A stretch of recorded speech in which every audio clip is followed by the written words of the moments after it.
औरंगजेब एक राजा था, इस मुल्क में उसने 50 साल राज करा। और ये भैया संवैधानिक अपराध है कि नहीं है? जिसने संभाजी महाराज की जबान काट ली उसको खड़ा होकर यहाँ पे सपोर्ट कर रहा, जिसने संभाजी महाराज की जबान काट ली उसको खड़ा होकर सपोर्ट कर रहा। संभाजी को शर्म नहीं आती आपको? वो 50 साल तक रूल कर गए, अब आप पिक्चर में जीत दिखा दो अपनी, बना लो पिक्चरें। इतिहास होता है, इतिहास सही होता है। कौन से दृष्टिकोण से पढ़ा है? मदरसे में जाके इतिहास पढ़ाएंगे। ये एक कैरेक्टर है इतिहास का, एक बड़ा कैरेक्टर। ये मुगल बादशाह औरंगजेब के संदर्भ में है, जिनको लेकर बड़ी चर्चा हो रही है इन दिनों। भारत में होने पर आपका मत क्या है? विष्णु जी, आपसे सवाल है ये। मुगल बादशाह औरंगजेब की कब्र भारत में होने पर आपका पक्ष बिल्कुल नहीं होनी चाहिए।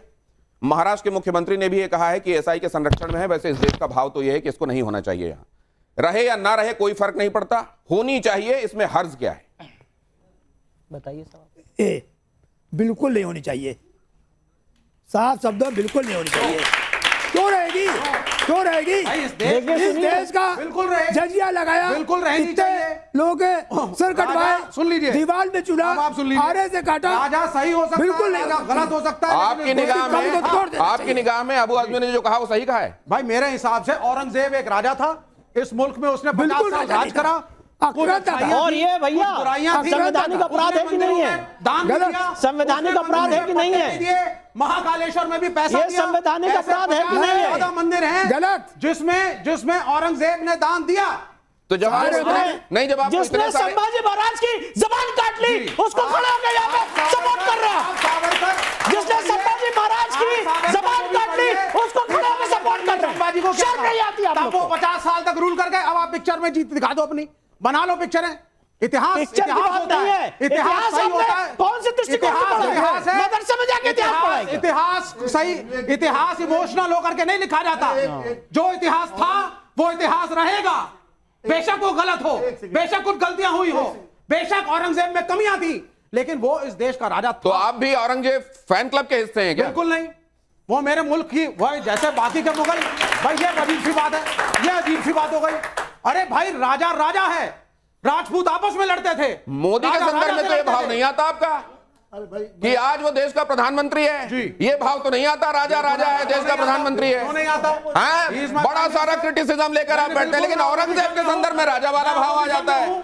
ब्लैक एंड व्हाइट नहीं होता। So called Aurangzeb fan club कहता है वो ईमानदार, पराक्रमी, धर्मावलंबी थे। ईमानदार, पराक्रमी और धर्मावलंबी थे। सिर्फ मुस्लिम की नजर आ रहा हूं सर, सिर्फ आ रहा हूं सर। विवेक जी को देंगे आप सर विवेक जी को समझा चुका हूं सर। अब विवेक जी आपसे करबद्ध प्रार्थना है, ये इल्जाम मुझ पे लग रहा है, अब आप थोड़ा शांत रहिए। आप 5 मिनट अपनी तरफ से कुछ नहीं बोलेंगे, इल्तिजा है। हाँ, कुछ बोलना है तो नोट कर लीजिएगा, आगे बोलिएगा। उसके बाद 1 मिनट सिर्फ मुस्लिम की नजर और कहना चाहता हूं, सिर्फ मुस्लिम की नजर और कहना चाहता हूं। अभी यहाँ पे प्रेम शुक्ला जी ने कहा कि हम लोग जो हैं वो प्रेम कुमार जी ने कहा कि एक हम लोग यहाँ पे जो बैठे हैं वो इन मुद्दों की वजह से बैठे हैं। तो ये चारों पे जो आज खड़े हैं यहाँ पे, ये भी इन्हीं मुद्दों की वजह से खड़े हैं। दूसरी बात उन्होंने क्या कही कि जैन मंदिर तोड़े जाते हैं, तब आप कहा थे। मैं इनसे पूछना चाहता हूँ, मेरे से नहीं 1 मिनट, मैं आपसे कहता, मैं आपको न्योता दे रहा हूँ। कुतुब मीनार में लिखा हुआ है बाहर 27 जैन मंदिर और हिंदू मंदिर को तोड़ के उसके मलबे से कुव्वतुल इस्लाम मस्जिद बनाई गई। आइए आपको फ्री लीगल एड दूंगा, उसमें पार्टी बनी है और खिलाफ हुई कुतुब मीनार के। आपको जैनों का इतना ज्यादा दर्द है तो आइए जैन समाज के साथ आइए और जैन समाज का दर्द देखिए। जब कर्नाटक में जैन मुनि को मार दिया गया था तब कहां थे आप? आज जब लखनऊ में जब वहां पे हमारे महावीर स्वामी की मूर्ति तोड़ दी गई थी तब कहां थे आप? अरे हम बताते हैं। मैं इनको केस दे रहा हूं, पब्लिक यहाँ बैठी है, फ्री लीगल एड देंगे, फीस नहीं दूंगा, ठीक है? 84,000 बौद्ध स्तूप, आप कौन होते केस देने वाले? मैं आपको केस दे रहा हूं। पुत्र शुंग ने तोड़े थे, आप केस लड़िए, मैं आपका पिटिशनर हूं। अब जरा आपके सवाल में लेता हूं, बहुत जल्दी पूछिए। नमस्कार सर, मेरा सवाल विष्णु शंकर जैन और हरिशंकर जैन जी दोनों से है। सर, मंदिर मस्जिद का जो भी मामला है देखा जा रहा है, मींस एनडीए गवर्नमेंट के आने के बाद ही ज्यादातर उजागर हो रहा है। तो यूपीए गवर्नमेंट में आप एडवोकेट्स लोगों के ऊपर क्या पाबंदियां थी जो गवर्नमेंट आपको नहीं करने दे रहा था? और एनडीए में आपको इसी से जुड़ा एक सवाल भी आपसे यहाँ रखूंगा जी। 1 मिनट, ये जो धारणा है कि ये मामला आज से चल रहा है, उससे पहले आप लोग कहां थे? तो सबसे पहली बात बता दूं, राम मंदिर का केस मेरे पिताजी 1989 से लड़ रहे हैं। सरकार की तरफ कभी किसी ने ना देखा है ना आज देख रहे हैं। आप क्या बात कर रहे हो कि सरकार? 1 मिनट, 100 केस 2013 के पहले दाखिल हो चुके हैं, दाखिल किया है। जरा ये देख लीजिए, क्योंकि यह संघर्ष बहुत दिनों से चल रहा है। कौन कौन संघर्ष कर रहा है इस संदर्भ में? कौन सी जोड़ी सनातन के लिए ज्यादा प्रयासरत है? कोई एक बताइएगा। मोदी शाह योगी, बाबा बागेश्वर रामभद्राचार्य या हरिशंकर जैन विष्णु शंकर जैन? कौन सनातन के लिए ज्यादा प्रयासरत है, संघर्ष कर रहा है? नहीं, हम लोगों को छोड़ के बाकी दोनों लोग सब अच्छे काम कर रहे हैं। आप हिंदू राष्ट्र की बात कर रहे हो, अगर हिंदू राष्ट्र बन जाता है तो उसमें सर अदर धर्म के लोगों के साथ क्या होगा? दूसरे धर्म के लोगों का क्या होगा? आप कहते हैं ये सारी समस्याओं का इलाज है हिंदू राष्ट्र बनना, ये भी कहते हैं आप।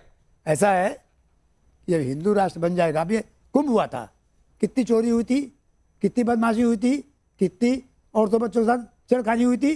जो हिंदू राष्ट्र बन जाएगा, धर्म का शासन होगा, तो पहली बात। कुंभ से जुड़ा हुआ एक सवाल डालिएगा यहाँ पर, प्लीज। पहली बात। दूसरी बात, जो पाकिस्तान में हिंदुओं के साथ हुआ है, एग्जाम्पल सामने है, तो वो यहाँ पर होगा, इसमें दिक्कत क्या है? सर लेकिन सर कुंभ के दौरान ही माइनॉरिटी के साथ वो यहाँ भी होगा। बिल्कुल होगा।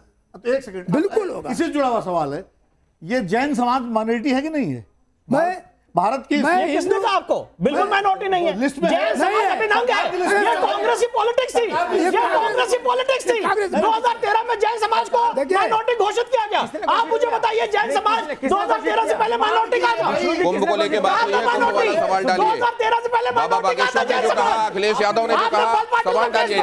बिल्कुल बिल्कुल विरोध किया, बिल्कुल विरोध। अरे आप यहाँ पे टीवी में बैठ के ज्ञान दे रहे हो, आपने यहाँ पे इस डायस के अलावा कुछ काम नहीं किया। आप हमको मत ज्ञान दीजिए कि हमें क्या करना है। सुनिए, कोई अलग नहीं है। जैन समाज और हिंदू समाज एक है, अलग नहीं है। जो माइनॉरिटी की तरफ से अगला सवाल ये है, जरा ये देखिए, जैन समाज और हिंदू समाज एक है, कुंभ में क्या अलग नहीं हुआ? है। हिंदू राष्ट्र की बात हो रही किनसे मिले? थी, शांति शांति शांति शांति। ये जरा देखिए, महाकुंभ भगदड़ में मौत के बाद कौन सा हैरान करने वाला बयान है? मरने वाले को मोक्ष मिल गया, इस्तीफा दें योगी, या सरकार ने सिर्फ प्रचार किया? सबसे हैरान करने वाला बयान सरकार ने सिर्फ प्रचार किया, ये सबसे हैरान करने वाला बयान है। सबसे हैरान करने वाला बयान था। मतलब बाबा बागेश्वर के बयान से आपको हैरानी नहीं हुई? और आपकी क्या हिम्मत है, क्या हिम्मत नहीं है? सुनिए, आपकी क्या हिम्मत है, क्या हिम्मत नहीं? अरे आप करो ना, अरे आप करो। हम तो करते हैं, नहीं तो आप भी करेंगे। हमें जो सही लगेगा वो बोलेंगे। आपके हिसाब से बोलेंगे क्या भाई? अरे आपके हिसाब से बोलेंगे क्या भाई? आपके हिसाब से नहीं बोलेंगे। ऐसा कर दिया शुरू से कि अब आप इधर कुछ पूछेंगे, वो उनका वॉल्यूम ऊपर जाएगा। मैं चाहता हूँ आप थोड़ी देर शांत रहें। आपके हिसाब से नहीं बोलेंगे। और जितना आप चारों चिल्ला सकते हो, उतना मिलकर अकेले मैं भी चिल्ला सकता हूं। अच्छी बात है, मैं तो समझ गया। कोई दिक्कत नहीं है। विष्णु जी, आप चिल्लाओ सब। नहीं विष्णु जी, इस वाले सवाल का जो आपने जवाब दिया, एक क्षण शांति चाहता हूं। आप लोग के मन से जवाब नहीं दिया जाएगा। जो मैं बिलीव करता हूं वही बोलूंगा। पर शंकराचार्य से जो बिलीव करता हूं वही बोलूंगा। आपसे मैं डिबेट करने नहीं आया। नहीं, आपसे डिबेट नहीं करने आया हूं। एक मिनट, नहीं, आप औरंगजेब से एग्री करते हैं? बिल्कुल नहीं। तो मैं आपसे डिबेट ही नहीं करना चाहता।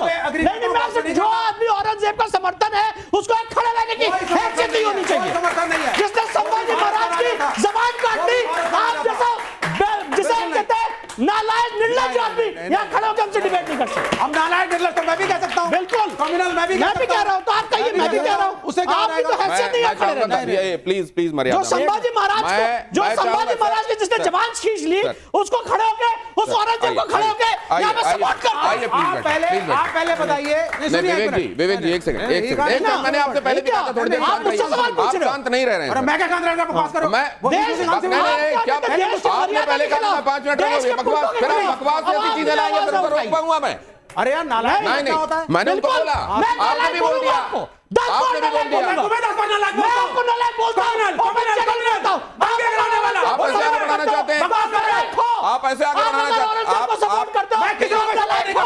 प्लीज किसी को सपोर्ट नहीं किया। अगले सवाल सर प्लीज। तुम थोड़ा डिसाइड करो कौन क्या बोलेगा। आपने जिसने सपोर्ट किया नहीं, फ्री कंट्री, ये एकदम गलत है। नहीं सर, अब ये जरा हम देखना चाहते हैं कि तर्क की बातों पर अगर अदालत में चीजें रखी जाती हैं, तर्कों के आधार पर तर्कों के महारथियों को कौन प्रभावित करता है, जरा ये भी देखें। लेकिन उससे पहले इस तस्वीर को देखकर आपके मन में क्या आता है विष्णु जी? एक फेल्ड बैरिस्टर। इनमें से कौन ज्यादा तार्किक बातें करता है? असदुद्दीन ओवैसी, अरशद मदनी या बदरुद्दीन अजमल? सर आप तीनों में कोई नहीं। तीनों का बात कोई नहीं। कोई नहीं। तस्वीर को देखकर आपके मन में क्या आता है विष्णु जी? श्री हनुमान जी महाराज के भक्त। रमजान के दौरान कश्मीर में फैशन शो विवाद पर आपकी राय? नहीं होना चाहिए, होना चाहिए, इसमें हर्ज क्या है? भी होना चाहिए, हर्ज क्या है? ऐसा क्यों लग रहा है आपको? क्यों नहीं हो? क्यों नहीं शो होगा? उनका रमजान चले तो फैसल शो नहीं होगा। ये कौन सी बात हुई? ये कौन सी बात हुई? ये कौन सी बात हुई? तो आप ये कह रहे हैं कि अगर नहीं होना तो कभी ना हो, लेकिन अगर होना है तो उसमें किसी महीने का जिक्र करके क्यों रोका जा रहा है? आप ये कह रहे हैं? यस, आप रमजान का मतलब तो किस तो फिर योगी को सुन लीजिए, योगी क्या कह रहे हैं जरा सुन लीजिए, जरा योगी प्ले कीजिए। वीडियो कॉन्फ्रेंसिंग होने लग गई, मैंने पूछा भी क्या तैयारी है? कहा साहब हम लोग प्रयास करेंगे कि 11 बजे तक होली संपन्न कर दी जाए। हमने कहा साल में एक बार होली पड़ेगी और 11 बजे संपन्न हो जाएगी। साल में 52 बार जुमा पड़ता है तो 2 घंटे का कार्यकाल उसी का आगे बढ़ जाएगा। तो धार्मिक भावनाओं का ख्याल रखने वाली बात है, वो रमजान वाली बात हो रही थी, यहां पर भी एक बात हो रही है। अब आप कैसे देखते हैं इसको? रमजान का ये मतलब नहीं होता कि पूरे पब्लिक को उसमें लाद दिया जाए। होली से उसे तुलना मत कीजिए। अगर फेस्टिवल हो रहा है फैशन का तो रमजान से क्या मतलब है? रमजान से क्या मतलब है? यूसुफ अंसारी जी, इस पर आपकी टिप्पणी, ये ऑब्जर्वेशन और आपकी टिप्पणी किस पर टिप्पणी? रमजान पर ये फैशन शो हर्ज क्या है, होने देना चाहिए, होली को उससे तुलना नहीं करना चाहिए। ये पूरा देश समाज के बहुत ज्यादा लोग मिलकर खेलते हैं। ठीक है, दोनों अलग मसले हैं। रमज़ान मुसलमानों के लिए एक महीने का त्यौहार है, उसमें संयम बरतने जो रमज़ान का जो हुक्म कुरान में है वो है कि भाई रोज़े तुम पे फ़र्ज़ किए गए। जैसे तुमसे पहले कोई नया काम मुसलमान नहीं कर रहे, मुसलमानों से पहले भी रोज़े रखे थे। उनका अरबी में सियोम उसका आया है, कुतिबा अलैकुम अस्सियाम, कि तुम पे फ़र्ज़ किया। उसे मिलिट्री ट्रेनिंग कहते हैं, मतलब संयम रखने की बात कही गई है। और ये है कि भाई आप संयम रखें। इस्लाम इंसानों पर कोई ऐसी नाजायज़ चीज़ नहीं थोपता है कि साहब किसी एक मजहब की वजह से बाकी चीज़ें ना होनी चाहिए, ऐसा बिल्कुल नहीं। चलिए, इसमें कम से कम एक जगह आप लोग ये लगा कि एक साथ हैं। हाँ, बहुत जल्दी से दिनेश।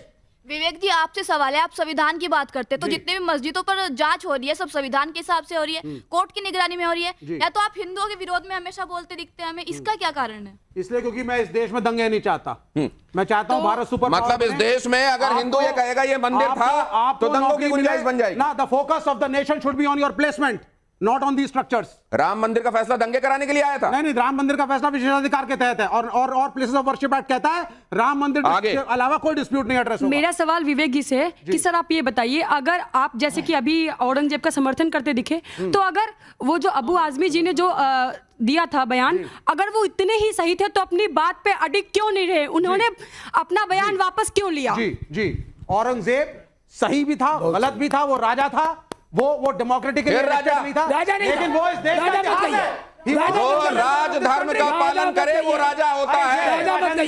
सर, किसी डिक्टेटर को आप राजा कह देंगे? जब भारत हिंदू राष्ट्र बन जाएगा तो सेक्युलर स्टेटस का क्या रहेगा, या फिर नहीं रहेगा? सेकुलर स्टेटस सबसे पहले खत्म होगा। सबसे पहला काम होगा, secularism is the bogus principle. सबसे अगर कोई फर्जी प्रिंसिपल इस देश में लाया गया है तो वो सेकुलरिज्म का है, जिसको आज तक कभी डिफाइन नहीं किया गया। तो संविधान की प्रस्तावना में जो जोड़ा गया, गलत जोड़ा गया है, गलत जोड़ा गया है गौतम जी। 1976 में बिना कोई डिस्कशन के, बिना कोई डिबेट के, गलत ढंग से जब देश इमरजेंसी में था, तब 42nd अमेंडमेंट लाके सेकुलर और सोशलिस्ट वर्ड जोड़ दिए गए। 1970 के दशक में कांग्रेस के ऊपर प्रेशर डाल के 2 शब्द प्रियम्बल में डलवाए थे, सेकुलर और सोशलिस्ट। अब जरा मैं यहाँ कुछ रखना चाहता हूँ आपके सामने। प्रिंसिपल को बदलेंगे।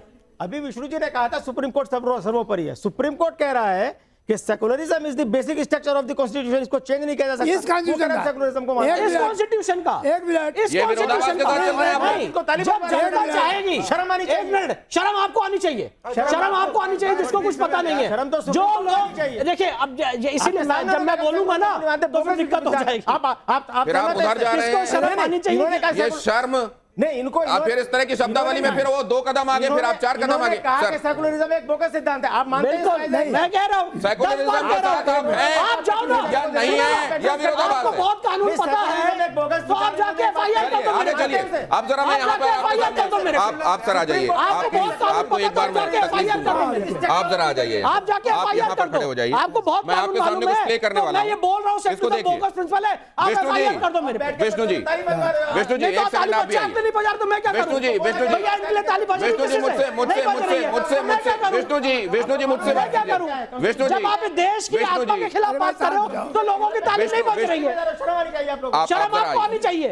जो यहाँ पे देश की मर्यादा के खिलाफ, आत्मा के आइए। खिलाफ बात कर रहे आइए हो। जरा। शर्म आपको आनी चाहिए, आइए शर्म आपको आनी चाहिए। ये जब आप आप जैसे देखते हैं- लोगों को यहाँ खड़े नहीं रहना चाहिए। विष्णु जी, ये जब आप जैसे देखते हैं- लोगों को यहाँ खड़े नहीं रहना विष्णु जी, चाहिए। जब आप ये देखते आप हैं- जैसे लोगों को यहाँ खड़े नहीं रहना चाहिए। शर्म आपको आ रही है, यूसुफ, शर्म आपको आनी चाहिए। यूसुफ, आपने देश की आत्मा के खिलाफ बात करते हैं। मुझे शर्म आती है, एक सेकंड। मुझे शर्म आती है। एक सेकंड, सर, शांति, क्या संविधान? शांति। संविधान को विष्णु जी, ताक शांति। कर दिया आपने। विष्णु जी, शर्म तो मुझे आती विष्णु जी, है। ओके